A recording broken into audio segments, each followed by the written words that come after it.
Bom, então, para a gente poder finalizar esse último material em relação ao que nós falamos sobre o exame de qualificação da UERJ, o último elemento são chamados estudos da argumentação.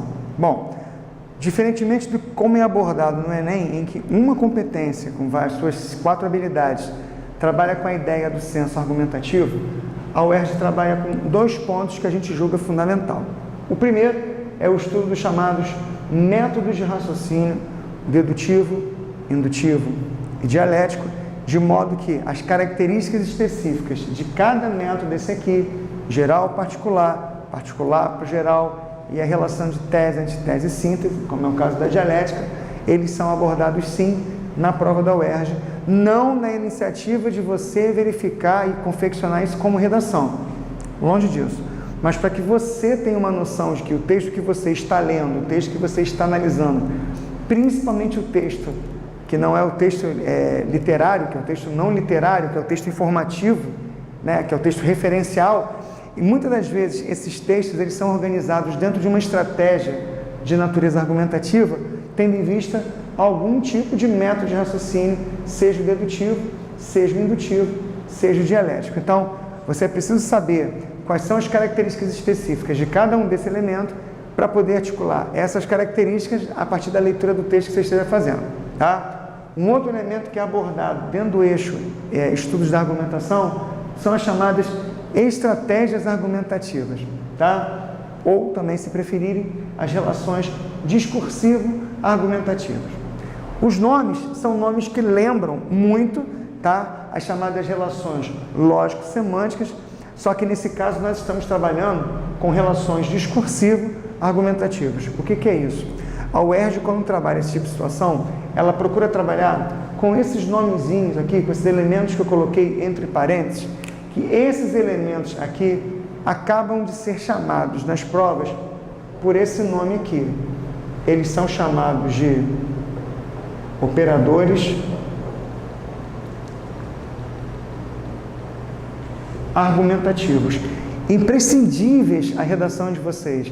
E o mais engraçado é que nós utilizamos sistematicamente esses operadores e na hora que a prova vai nos cobrar, nós temos uma dificuldade absurda de estabelecer, dentro da linha do enunciado da questão, qual o valor semântico esperado para esse elemento conector. Por exemplo, um elemento conector bastante trabalhado na prova e que, quando chega no momento em que nós temos que respondê-lo, nós nos perdemos, seria esse aqui, ó. Por exemplo,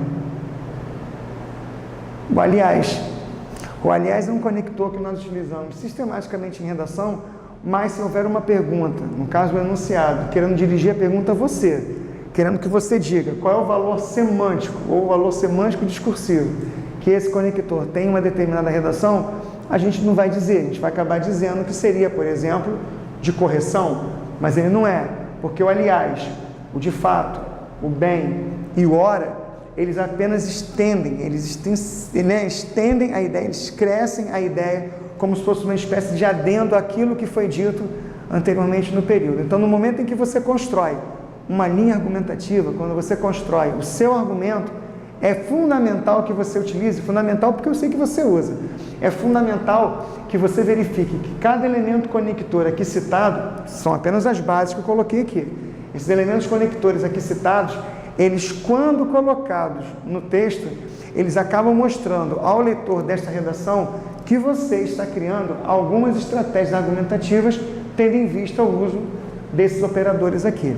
Então, essas nomenclaturas associadas à questão das estratégias argumentativas são elementos imprescindíveis que nós utilizamos, volto a reiterar essa ideia, nós utilizamos direto nas nossas redações, mas nunca nos atentamos que a utilização desses termos, desses macrotermos, eles são fundamentais para que o nosso procedimento de continuidade textual, de fato, aconteça. Agora, é uma questão a ser pensada, porque a questão do estudo da argumentação no conteúdo programático da UERJ, ela não vem isolada, ela vem concatenada à questão do estudo de texto, o que vale uma ressalva para você que está estudando. O enunciado da UERJ, ela tem que orientar e vai orientar você se você está trabalhando com uma questão de estudo de texto ou se você está trabalhando com a questão do estudo da argumentação. E por que eu digo isso? Porque o estudo da argumentação, você vai ter uma linha de pensamento diferente de um texto qualquer. Afinal de contas, você vai estar trabalhando com uma estratégia que teve por pressuposto convencer o outro daquilo que você esteja dizendo. Diferentemente de um texto narrativo ou de um texto descritivo, que não tem essa intenção, ainda que exista, mas não tem essa intenção dentro do enunciado cobrado na prova. Então vai uma dica, prestemos atenção, é um elemento pequeno, comparação, por exemplo, aos 11 tópicos do estudo de texto, são tópicos pequenos, o que não quer dizer que necessariamente não caia. Vou dar um exemplo para vocês. Era bastante comum nos exames anteriores da UERJ, ela cobrar isso aqui como forma de lógica.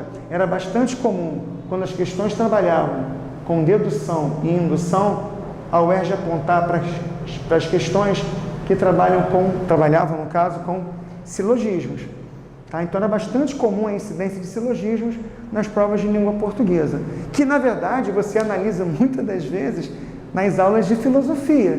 Nas aulas de filosofia, é praticamente uma questão fadada a trabalhar com o aluno a ideia do silogismo. No entanto, em provas de linguagens, voltando a dizer que são provas de linguagens antigas, anteriores da UERJ, era bastante comum o emprego desse tipo de raciocínio. Então, vai uma dica, são elementos pequenos, mas os nomes são cobrados, são apontados, e nós vamos verificar, num rápido módulo que nós vamos fazer posteriormente, como que essas questões são cobradas na UERJ. Como que pensa uma banca da UERJ quando tem 3 eixos de estudo: texto, estudos literários, estudo da argumentação, para proporcionar a você um material para que você possa estudar e, consequentemente, verificar a diferença da banca em relação aos 3 elementos que são abordados.